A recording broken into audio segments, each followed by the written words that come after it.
এমপিওভুক্ত শিক্ষকদের মে মাসের বেতন ও ঈদ বোনাসের জিও জারি। বদলি নীতিমালা ও ইএফটি আপডেট। আসসালামু আলাইকুম প্রিয় শিক্ষক, শিক্ষাকর্মী এবং সারা দেশের শিক্ষা সংশ্লিষ্ট দর্শকবৃন্দ। আজকের ভিডিওটি আপনাদের জন্য অত্যন্ত গুরুত্বপূর্ণ, কারণ আজ আমরা জানব এমপিওভুক্ত শিক্ষক ও কর্মচারীদের মে মাসের বেতন সংক্রান্ত আপডেট, ঈদুল আজহার বোনাসের সর্বশেষ খবর, নতুন বদলি নীতিমালার অগ্রগতি এবং ইএফটি বাস্তবায়ন প্রসঙ্গে সর্বশেষ অবস্থা।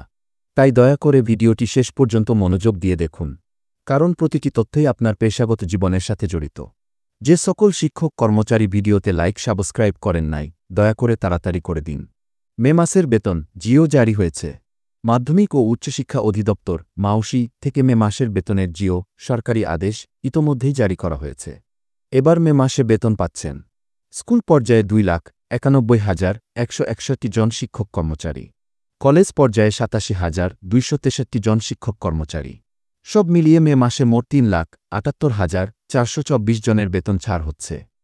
সাধারণত জিও জারির পর 2-3 কর্মদিবসের মধ্যেই ব্যাংকে টাকা চলে আসে, তাই ঈদের আগেই মে মাসের বেতন অ্যাকাউন্টে ঢুকে যেতে পারে।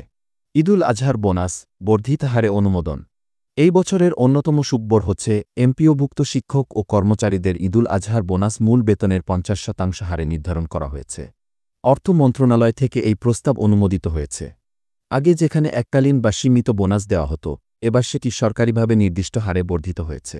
উদাহরণস্বরূপ, যদি আপনার বেতন হয় 30,000 টাকা, তাহলে এবার আপনি ঈদ বোনাস পাবেন 15,000 টাকা।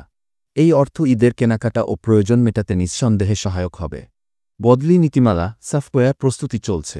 মাধ্যমিক স্তরের শিক্ষক বদলি ব্যবস্থা আরও স্বচ্ছ ও অনলাইন ভিত্তিক করার জন্য শিক্ষা মন্ত্রণালয় স্বয়ংক্রিয় সফটওয়্যার তৈরির কাজ করছে। এই সফটওয়্যার জুন মাসের মধ্যে চালু হওয়ার সম্ভাবনা রয়েছে। এরপর অক্টোবর থেকে শিক্ষক বদলির কার্যক্রম শুরু করা হবে। এতে বদলির ক্ষেত্রে আর কোনো হয়রানি থাকবে না, সবকিছু হবে নির্দিষ্ট নিয়ম, পয়েন্ট ভিত্তিক, স্বচ্ছতার সাথে। ইএফটি ডিজিটাল বেতন পরিশোধে পথে আরেক ধাপ। এমপিওভুক্ত শিক্ষক কর্মচারীদের জন্য ইলেকট্রনিক ফান্ড ট্রান্সফার বা ইএফটি ব্যবস্থা বাধ্যতামূলক করা হচ্ছে। ইএফটি চালু হলে আর চেক নিতে ব্যাংকে যেতে হবে না, অফিসে বিল জমা, স্বাক্ষর, অনুমোদন এসব ঝামেলা থাকবে না। নির্ধারিত তারিখেই বেতন যাবে সরাসরি অ্যাকাউন্টে। এই পরিবর্তন শিক্ষক সমাজের দীর্ঘদিনের দাবি ছিল, যা এবার বাস্তবে রূপ নিতে যাচ্ছে। শিক্ষকদের প্রতি বিশেষ বার্তা। সরকার এখন শিক্ষক সমাজের পেছনে বরাদ্দ, স্বচ্ছতা ও সময়মতো পাওনার দিকেই অগ্রসর হচ্ছে। এমন সময়ে আমাদের দায়িত্ব আরও বেড়ে যায়। শিক্ষক হিসেবে নৈতিকতা, দায়িত্ববোধ এবং পেশাদারিত্ব বজায় রেখে দেশের শিক্ষা ব্যবস্থাকে এগিয়ে নেওয়া। সাবস্ক্রাইব করতে ভুলবেন না। আপনি যদি নিয়মিত এ ধরনের আপডেট পেতে চান, তাহলে আমাদের চ্যানেলটি এখনই সাবস্ক্রাইব করুন। ভিডিওটি লাইক দিন এবং আপনার সহকর্মীদের সঙ্গে শেয়ার করুন।